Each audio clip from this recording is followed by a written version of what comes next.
Hey everyone, and welcome back to the English Learning Podcast. I'm your host, Henry. And if you're here to improve your English and feel more confident with the language, you're in the right place. And I'm Sarah, your friendly co-host. Whether you're learning English for school, work, travel, or just because you love languages, we are so happy you're here with us today.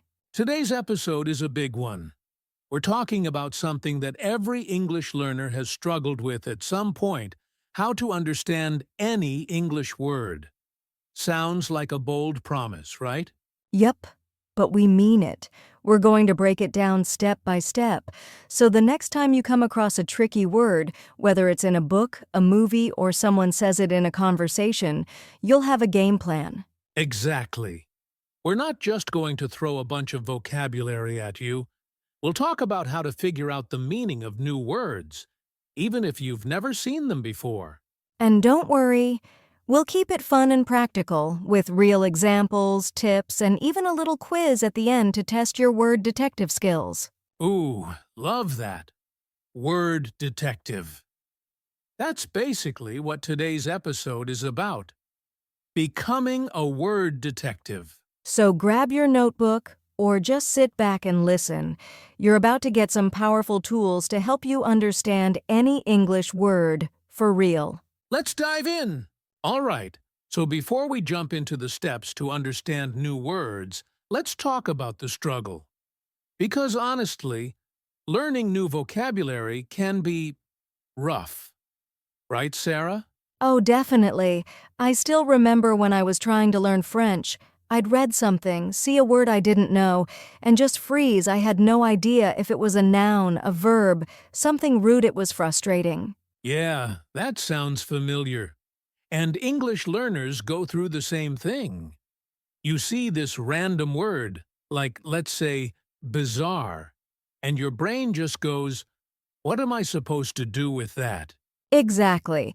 And the hard part is, English isn't always logical. Sometimes the spelling doesn't match the pronunciation. Sometimes the same word means three different things. Totally. Like the word run, you can run a race. You can run a business. Your nose can run. That one really confuses learners. And then there's slang, idioms, phrasal verbs. It's not just about memorizing a word. It's about understanding how it's used. Right. And let's be honest, a lot of learners think they just need to look it up in the dictionary and boom, they'll remember it. But it doesn't work like that, does it? Nope. I used to do that too. I'd highlight words in books and write them down, but if I didn't actually use them or see them in action, they'd just vanish from my memory. So if you've ever felt stuck or overwhelmed with new words, we just want to say, you're not alone. It's normal. And you're not bad at English. Your brain just needs better strategies. Exactly. Think of it like learning how to ride a bike. At first, it's wobbly and weird, but once you get the balance, once you understand how the parts work together, it becomes natural. And that's what we're going to help you do today.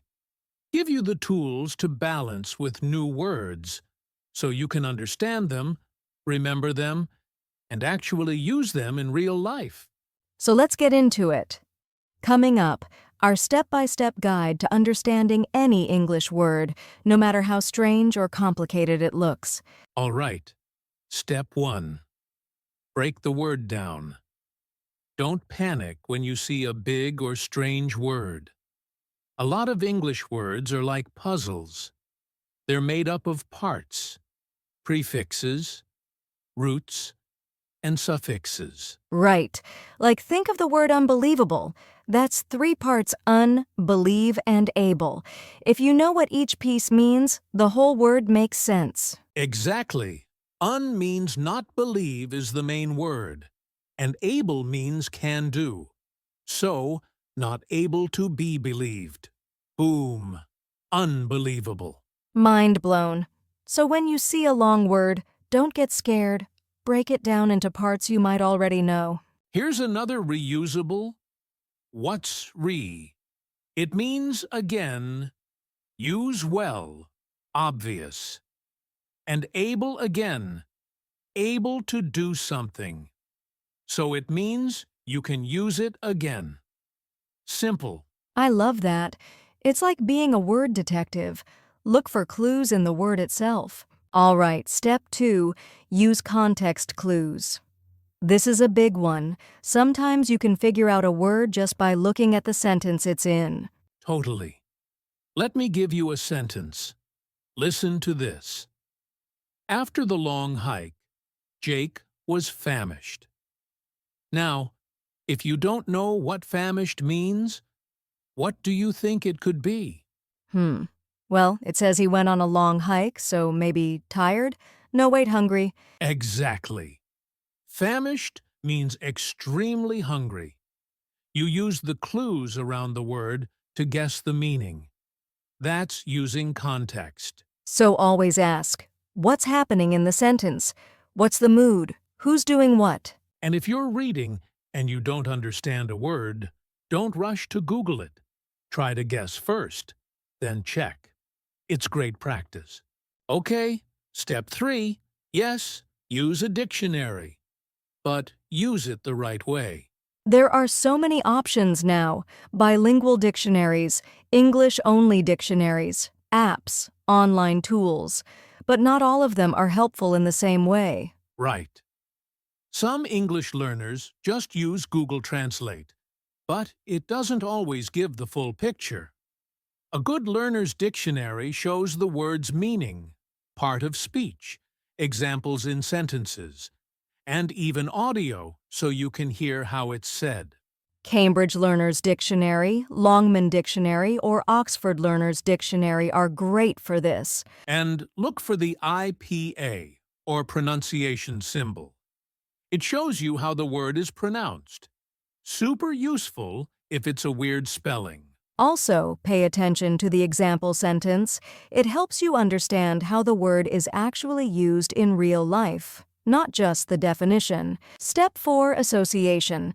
This means connecting a new word to something you already know. Right. Your brain loves connections. If you link a new word to a picture, emotion, or personal story, you're way more likely to remember it.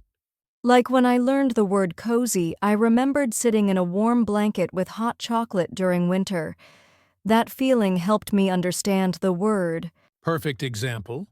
Or let's say you learn the word fierce. You might connect it to a lion or someone with a powerful attitude. That image sticks with you. You can even draw little pictures next to the word in your notebook, or think of a movie scene where you heard it. Make it yours. And now step 5, use it or lose it. Ah, yes, the painful truth. If you don't use a word, your brain will forget it. So, how do you keep it in your memory? First, say it out loud. Use it in a sentence. Write it in a journal. Use it in a text or a voice message. One trick I love, try to use the new word 3 times within 24 hours. It really helps lock it into your memory. Flashcards help too, especially ones that use spaced repetition. That's a learning system that shows you words right before you forget them. Apps like Anki or Quizlet are great for this. Or just start a word of the day journal. Every day, one new word. Use it, speak it, own it. Exactly. Learning vocabulary isn't just about collecting words. It's about making them yours. So those are our 5 steps. Break it down, use context, check the dictionary, build connections, and then use the word. If you follow those 5 steps regularly, you won't just understand English words, you'll start to feel them, like they're part of you. And that's when English really starts to get exciting. All right, we've covered the 5 main steps, but we've got a few bonus tips for you. Think of these as extra tools for your English toolbox. Yep. Sometimes it's the little habits that make the biggest difference. Okay, here's one I love: word mapping or mind mapping. Oh yeah, that's a good one. So instead of just writing a new word and its meaning, you draw a little map. Put the word in the center, then draw lines to things like synonyms, An example sentence, a picture, maybe even the opposite word. For example, if your word is brave, your mind map might include courageous a sentence like, the firefighter was brave, and maybe a quick sketch of a hero. It helps you see how that word connects to other words and ideas. Super powerful for memory. Another bonus tip, watch shows or movies with subtitles in English. That way, you're hearing how the word sounds, seeing it spelled, and understanding how it's used in real life. Exactly. And here's the trick. Don't just read the subtitles. Try to guess meanings from context first, then confirm by reading. Also, don't be afraid of comics or children's books. They use simple vocabulary with fun pictures, and that's perfect for building confidence and understanding everyday words. Exactly. And here's the trick. Don't just read the subtitles. Try to guess meanings from context first, then confirm by reading. Last tip from me, talk to yourself. Seriously. Describe what you're doing in English. I'm brushing my teeth. Now I'm making tea. You start to connect words to actions, and that's how kids learn. Yes, that's gold. The more you surround yourself with English, the more your brain gets used to it, and words will come to you more naturally. So don't just learn words. Live with them. Play with them. Let them become part of your daily life. Exactly. English isn't just something you study, it's something you use. All right, listeners, it's time for a little quiz to test your new word skills. We're going to make this fun and interactive, so don't just sit there, play along. That's right. We're going to give you 3 words and we'll break them down together. You have to guess what they mean. Ready? Let's do it. Here's the first word. Transportation.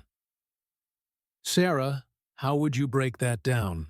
Well, trans means across or beyond, and port comes from the Latin word for carry, like in portable, so it's something that carries you across, or in simpler terms, how you get from one place to another. So, what does transportation mean, Henry? It means the action of carrying or moving something or someone like cars, buses, bikes, anything that helps you get around. Right. So, now it's your turn, listeners. Did you guess that one correctly? Here's the second word, misunderstand. Let's break it down. Miss means wrong and understand. Well, we all know that one. So, if you misunderstand something, you You understand it wrong, like when someone gives you directions and you end up in the wrong place because you misunderstood the instructions. exactly. It's when you don't get the meaning right. Okay, last one. Ready? Recycle. Ah, easy one. Means again and cycle. That's like a circle, something that repeats. So recycle means to use something again. Yup, like recycling paper or bottles so you don't throw them away. You're giving them another life. Great job, everyone. How many did you get right? We hope you're feeling like a word detective now. You should be. And remember, breaking words down, using context, and practicing them in real life will help you build a strong vocabulary. If you got 1 or more right, pat yourself on the back. You're definitely on your way to mastering new words. And if you didn't get them all, don't worry. Just keep practicing these strategies, and they'll become second nature soon enough. All right. Now, before we wrap up, we wanted to take a quick moment to answer some of your questions. You've been sending in some great ones lately. Yes, thank you so much for those. We love hearing from you, and we got a couple of great questions about learning new words, so let's dive in. First question comes from Samantha in New York.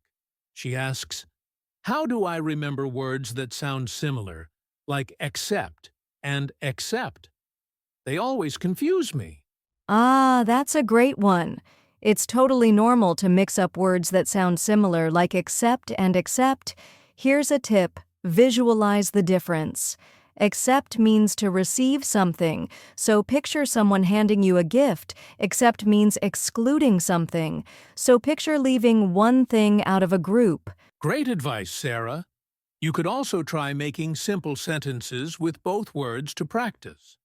For example, I accept your invitation versus everyone came to the party except John. Exactly. The more you practice, the clearer it becomes. So, Samantha, keep using them in sentences and you'll get the hang of it. Next, we've got a question from Liam in London.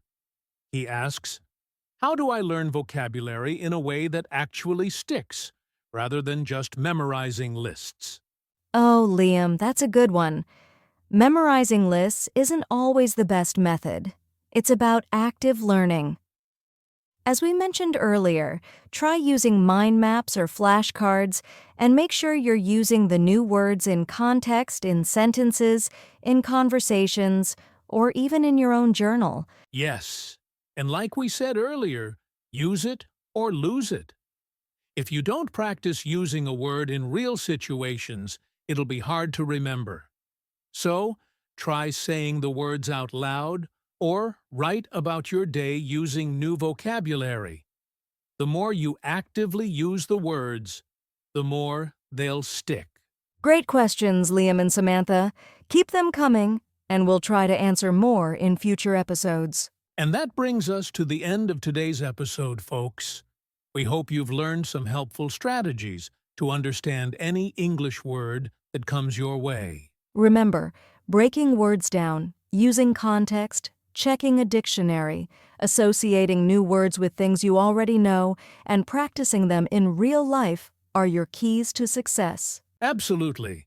And if you take just a few minutes each day to practice these tips, you'll be amazed at how much your vocabulary grows and how confident you feel with English. So, let's do a quick recap. Step 1. Break it down. Look for parts of the word that you recognize. Step 2. Use context clues. Guess the meaning from the sentence. Step 3. Check the dictionary but in a deeper way, with examples and pronunciation. Step 4. Learn by association. Connect new words to what you already know. Step 5. Use it or lose it. Make sure to practice and use the word in your daily life. And don't forget the bonus tips. Things like word mapping, watching shows with subtitles, and using apps or flashcards to keep track of your new words. We hope these strategies make learning English a little easier and a lot more fun. That's right. Keep practicing, keep exploring, and remember, every new word is another step toward mastering English.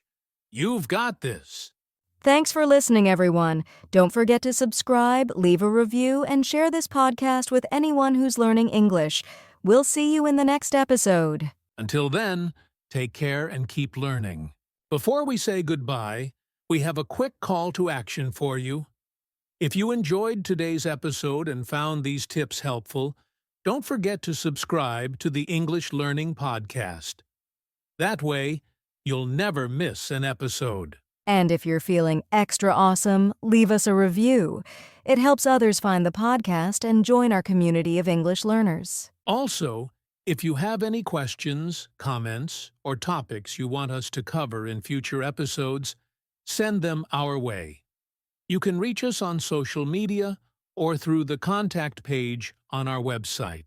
Yes, we love hearing from you. And remember, learning English is a journey, so don't rush it. Celebrate every little victory along the way. Exactly. Thanks again for tuning in. We're so happy to be part of your English learning adventure. Take care, everyone, and we'll catch you in the next episode. Happy learning! Goodbye for now, and keep practicing those new words.